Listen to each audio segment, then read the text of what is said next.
Hi friends, ఈరోజు మనం personal interest rate గురించి తెలుసుకుందాం.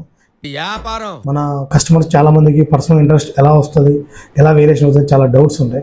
అందరూ ఆన్లైన్లో ఎక్కడో చూస్తారు 9.99 ఉంది, 13% ఉంటుంది, 10% కదా పర్సనల్ అని. బేసిక్గా పర్సనల్ లోన్లో ఇంట్రెస్ట్ రేట్ ఎలా వేరియేషన్ అవుతుందో తెలుసుకుందాం.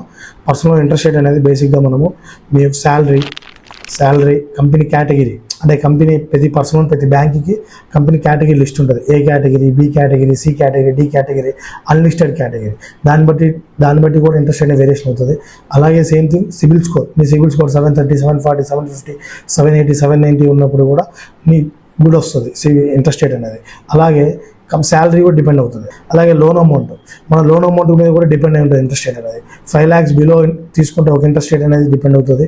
10 lakhs బిలో తీసుకుంటే ఒక ఇంట్రెస్ట్ రేట్ వస్తుంది. 10 to 15 lakhs ఒక రేట్ వస్తుంది. 15 lakhs అబోవ్ తీసుకుంటే రేట్ అనేది వెరీ లెస్ వస్తుంది. ఇవన్నీ డిపెండ్ ఆన్ ఇంట్రెస్ట్ రేట్ అనేది. బేసిక్గా మనం లెక్కేసుకుంటే మన యొక్క CIBIL, salary and also same thing company category list and also మీరు తీసుకున్న లోన్ అమౌంట్ మీద డిపెండ్ అయి ఉంటుంది. మీరు అందరూ చెప్తారో అవన్నీ మీరు పడుచుకోకండి. మీ శాలరీ ఎలా ఉంది, మీ కంపెనీ లిస్ట్ ఎలా ఉంటుందో తెలుసుకొని నీట్గా మీ ఇంట్రెస్ట్ రేట్ తగ్గించుకుంటూ పర్సనల్ లోన్ తీసుకోండి. మమ్మల్ని అప్రోచ్ అవ్వండి. Thank you so much.